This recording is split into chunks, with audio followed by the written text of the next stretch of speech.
Welcome to RMC Patna. RMC Patna में आपका स्वागत है।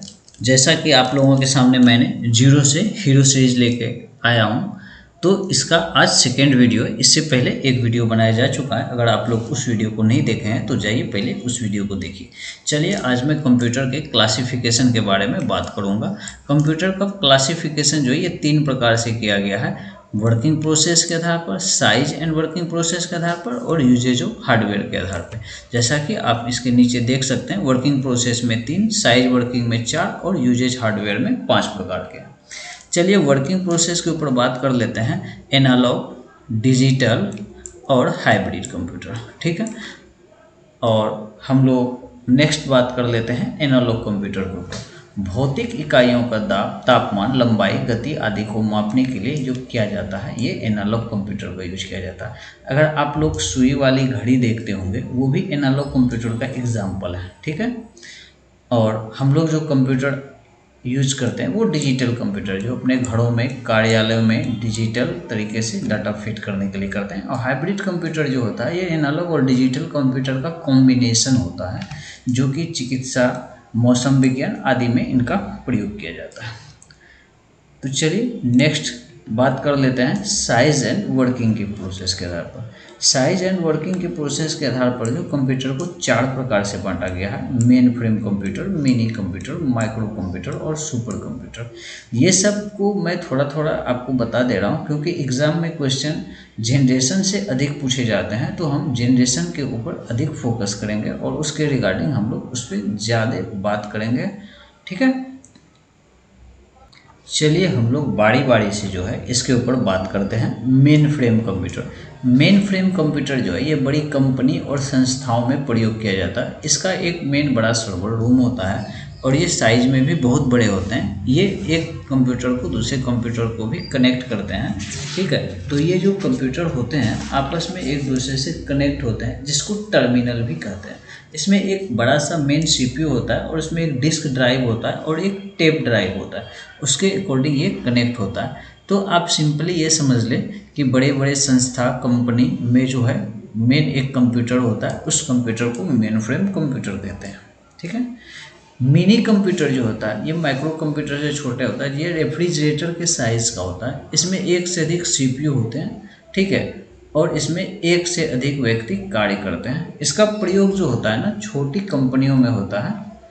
और माइक्रो कंप्यूटर जो होता है, जो हम लोग डेस्कटॉप भी जिसको कहते हैं, डेस्क पे रख के जिससे काम करते हैं, जिसको हम लोग, आपको ऐसा मैं बता दे रहा हूँ, जैसे मान लिया जाए कि आपको डिजिटल कंप्यूटर, ठीक है, माइक्रो कंप्यूटर या पीसी जो हम लोग यूज करते हैं यही कंप्यूटर है। इसको अलग अलग तरीके से नाम रखा गया है, बस आप इसे इस तरह से समझिए। सुपर कंप्यूटर ये बहुत बड़े कंप्यूटर होते हैं और इसकी बहुत अधिक क्षमता होती है, ठीक है। और ये जो मेन फ्रेम कंप्यूटर होती है इसके तुलना में जो होता है इसकी अधिक क्षमता होती है और ये बहुत अधिक फास्ट काम करती है और ये एक कमरे के बराबर के साइज़ का होता है, ठीक है। तो इसमें से एक इम्पोर्टेंट पॉइंट है जो कि आपको याद रखना है कि 1998 में, ठीक ना, 1998 में भारत के सीडेक द्वारा एक सुपर कंप्यूटर बनाया गया था जिसका नाम था परम 10,000 ठीक है। मेन जो आपके एग्जाम में क्वेश्चन पूछे जाते हैं सबसे अधिक वो जनरेशन के अनुसार पूछे जाते हैं, ठीक है। जैसे कि first generation, second generation, third generation, fourth generation और फिफ्थ जनरेशन। तो इसके रिगार्डिंग आपको यहाँ से जो मैं बता रहा हूँ यहाँ से हर एक पॉइंट को आपको अच्छे से याद रखना है क्योंकि यहीं से अधिक एग्जाम में क्वेश्चन एराइज होते हैं। तो फर्स्ट जनरेशन का जो टेन्योर है ये 1942 से 1955 होता है और फर्स्ट जनरेशन में जो हार्डवेयर का यूज हुआ था वैक्यूम ट्यूब्स का हुआ था। वैक्यूम ट्यूब्स ना लिख के कभी कभी एग्जाम में वाल्व भी लिख दिया जाता है, तो आपको कंफ्यूज्ड नहीं होना, दोनों सेम ही नाम है। उस समय जो यूज हुआ था फर्स्ट जनरेशन में असेंबली लैंग्वेज का यूज हुआ था जो कि लो लेवल लैंग्वेज था। एग्जाम में क्वेश्चन पूछ दिया जाता है कि लो लेवल लैंग्वेज का यूज किस जनरेशन में हुआ था, तो आपको ध्यान रखना कि फर्स्ट जनरेशन में हुआ था। और लो लेवल लैंग्वेज जो बना था ये 1952 में बना था, डॉक्टर ग्रेस हार्पर के द्वारा बनाया गया था। उस समय जो हमारे स्टोरेज होते थे वो हमारे स्टोरेज पंच कार्ड और पेपर टेप होते थे। क्या होते थे? पंच कार्ड और पेपर टेप होते थे। और एक इम्पोर्टेंट जो क्वेश्चन एराइज किया जाता है कि एनियक, एडवेक और यूनिवेक कंप्यूटर जो है ये किस जनरेशन का है, तो ये आपके फर्स्ट जनरेशन का है। तो यूनिवेक फर्स्ट जो लिखा हुआ है यहाँ पे आपको थोड़ा सा ध्यान देना है। यूनिवेक फर्स्ट अगर लिखा हुआ है तो ये फर्स्ट जनरेशन का कंप्यूटर है। अगर सिर्फ यूनिवेक लिखा हुआ रहेगा तो वो सेकेंड जनरेशन का कंप्यूटर है। ठीक है, सेकेंड जनरेशन का जो टेन्योर था इसका पीरियड 1956 से 1964 है। अलग अलग बुक में आपको अलग अलग प्रकार के टेन्योर के डेट मिलेंगे, लेकिन मैं जो आपको ये बता रहा हूँ ये एग्जैक्ट और विकिपीडिया से वेरीफाई करके लिया गया है। ठीक है, हार्डवेयर जो था सेकेंड जनरेशन में ट्रांजिस्टर का यूज हुआ था, और उस समय सेकेंड जनरेशन में हाई लेवल लैंग्वेज का यूज स्टार्ट हो गया था, और उसी समय जो था बैच प्रोसेसिंग का भी यूज होने लगा था।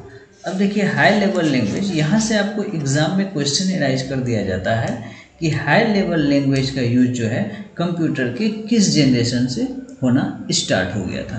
ठीक है, तो हाई लेवल लैंग्वेज का कंप्यूटर के सेकेंड जनरेशन से स्टार्ट हो गया था, और इसके बाद जो स्टोरेज कैपेसिटी थी मैग्नेटिक स्टोरेज डिवाइस आ गई थी, और उस समय के जो कंप्यूटर थे IBM 1401। अब देखिए यहाँ पे यूनिवेक है, यूनिवेक फर्स्ट जनरेशन का, और यूनिवेक से पूछे तो ये सेकेंड जनरेशन का। इसी तरह PDP-8 को भी याद रखना, PDP-8 सेकेंड जनरेशन में है और PDP-11 जो है वो थर्ड जनरेशन में है। और बहुत बड़ा परिवर्तन जो हमारे पास हुआ वो थर्ड जनरेशन में हुआ, जब हमारे पास IC आ गया था। हार्डवेयर के रूप में क्या आ गया था, IC आ गया था, और इसका जो टेन्योर है 1965 से 1975 है। 1965 से क्या है, 1975 है।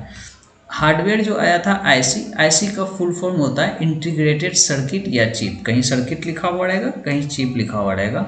ठीक है, तो इसके जो निर्माण किए थे जैक किल्बी और रॉबर्ट नोई ने किए थे। जैक किल्बी और रॉबर्ट नोई ने IC का निर्माण किया था। ये IC बन गया था 1958 ईस्वी में, लेकिन इसका जो प्रयोग हम लोगों के सामने आया है वो थर्ड जनरेशन में हुआ। ठीक है, बहुत सारे एक्सपेरिमेंट चलते रहते हैं।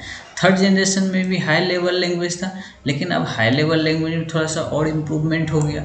ठीक है, टाइम शेयरिंग ऑपरेटिंग सिस्टम आ गया। इसके बाद देखिए यूज जो हो रहा था हाई लेवल लैंग्वेज, तो यहाँ से पूछ भी लिया जाता है कि पास्कल, बेसिक या PL1 ये क्या है। यह हाई लेवल लैंग्वेज में बने हुए सॉफ्टवेयर है। क्या है, हाई लेवल लैंग्वेज में बने हुए सॉफ्टवेयर है। पास्कल ये हाई लेवल लैंग्वेज यूज होते थे उस समय। फिर थर्ड जनरेशन में मैग्नेटिक स्टोरेज था, सेकेंड में भी मैग्नेटिक था, लेकिन थर्ड जनरेशन में इसकी स्टोरेज कैपेसिटी को बढ़ा दिया गया। स्टोरेज कैपेसिटी इसकी बढ़ चुकी थी।